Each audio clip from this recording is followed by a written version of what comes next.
আমরা কিন্তু অনেক আগে যেটা বলেছি। আমরা বলেছি হুম। আমরা যেটা বলেছি আ অতীতে যে বিএনপি যদি ভারতের আ তখন বলেছিলাম যে বিএনপি যদি ভারতের সমর্থনে ক্ষমতায় আসে তাহলে তারা ২ থেকে ৩ বছর বেশি থাকতে পারবে না ক্ষমতায়। এটা আমরা বলেছিলাম। হুম, হুম, এখন আমি কিন্তু এটাকে এখনো পরিবর্তন করছি না।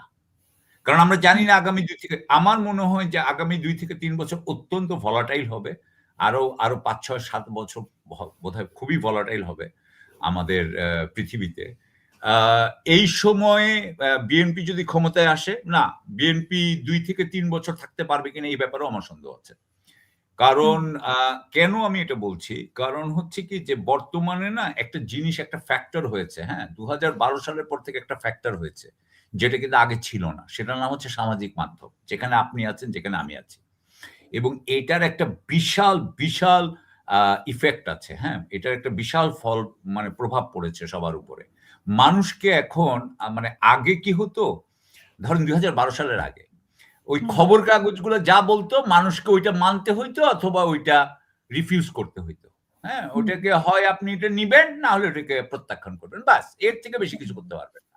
হুম, কিন্তু এখন যেটা হয়েছে সাধারণ মানুষরা যেভাবে কথা বলতে পারে সাধারণ মানুষের ভাষায়, সেটা সাধারণ মানুষকে যেভাবে অ্যাট্রাক্ট করে সেই হিসেবে আমি বলতে চাই যে বিএনপি ক্ষমতায় আসার পরে যদি দুর্নীতি করতে থাকে, আপনার মনে হয় যদি সামাজিক মাধ্যম থাকে, আমরা যদি কথা হুম। বলতে পারি এটা নিয়ে, আপনি মনে করেন যে এরা ২ বছর বেশি টিকতে পারবে?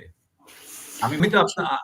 আমি তো আপনাকে বলেছি যে এর হুম, আগে আমি আপনাকে বলেছি যে কূটনৈতিক সূত্রে আমরা জেনেছি যে তারেক রহমানের সাথে ইন্ডিয়ার ২০০১ সালে কোন একটা চুক্তি হয়েছিল। কোন একটা হুম, সংস্থার সাথে। এবং সেই চুক্তিতে তারেক রহমান সাহেব সে সময় অনেক বয়স কম ছিল। উনি কিন্তু আসলে ঠিকমতো নেগোশিয়েট করেন নাই টার্মস। হুম, নেগোশিয়েট না করে যে টার্মস দিয়েছে সেগুলোতেই উনি রাজি হয়েছিলেন। পরে উনি এগুলো লঙ্ঘন করেছিলেন। হুম, এর ফলে ২০০৮ সালে আ যেই এই যে আমি জানি না সেই নিপীড়নের কারণ ভারত কিনা। উনার উপরে চরম নিপীড়ন হয়েছিল। এটা আরেক ব্যাপার। হুম, আ বা হয়তোবা এটার সাথে কানেক্টেড। হুম, তারপরে উনি চলে গেলেন। আজকে উনি কত ১৭ বছর পরে ফেরত এসেছেন। আমি মনে হুম, করি যে ভারতকে উনার বিশ্বাস করার কোনো কারণ নাই। ভারত উনাকে কখনোই আপন ভাববে না। কখনোই খালেদা জিয়াকে আপন ভাবে নাই। ভাববেও না। আ খালেদা জিয়া হচ্ছেন এখানে একটা কথা বলা দরকার যে খালেদা জিয়ার লেগাসি সম্পর্কে যেটা আমাদের বলা দরকার। সেটা হচ্ছে যে খালেদা জিয়া অবশ্যই অনেক কাজ করেছেন, অনেক পলিসি ছিল। উনার কারণে মেয়েরা শিক্ষিত হয়েছে। হ্যাঁ? ক্লাস বোধহয় হুম, উনি 10 পর্যন্ত বোধহয় ফ্রি করে দিয়েছিলেন। এটা একটা বিরাট কাজ হয়েছে। এরকম অনেক কিছু হয়েছে। কিন্তু উনার যেটা সবচাইতে ১০০ বছর পরেও যেটা মানতে হবে, সেটা হুম, হচ্ছে যে উনি যেভাবে বাংলাদেশের সার্বভৌমত্ব রক্ষা করে গেছেন উনার নিজের ব্যক্তিগত চরম অসুবিধা সত্ত্বেও, কষ্ট সত্ত্বেও উনি যেভাবে সার্বভৌমত্ব রক্ষা করে গেছেন, সেটাতে ভারত এটা কখনোই পছন্দ করেনি। ভারত কখনোই পছন্দ করেনি। এবং এবং যখন পছন্দ করেনি সেই ভারত এখন এসে এক ধরনের দ্বিচারিতা করছে। হুম? এক হুম, ধরনের দ্বিচারিতা করছে। মনের মধ্যে এক কথা, বাইরে আরেক কথা বলছে। এখন আমার বিষয়টা হচ্ছে যে তারেক রহমান সাহেবের আমি আশা করি আমি জানি না।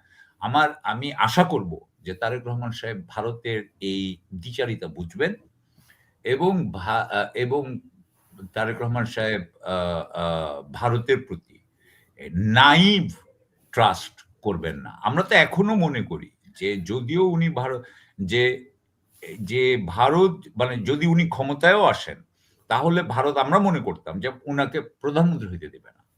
উনাকে যদি প্রধানমন্ত্রী হইতে দেয়ও, আমরা মনে করি যে বিএনপির নেতৃত্বে ভারতের ভারতের কাছে ভারতের সরকারের সাথে যাদের নৈকট্য আছে, তারা এমন সংখ্যক লোক ওখানে আছে যে তাদেরকে দিয়ে তারেক রহমান সাহেবকে নিয়ন্ত্রণ করা হবে।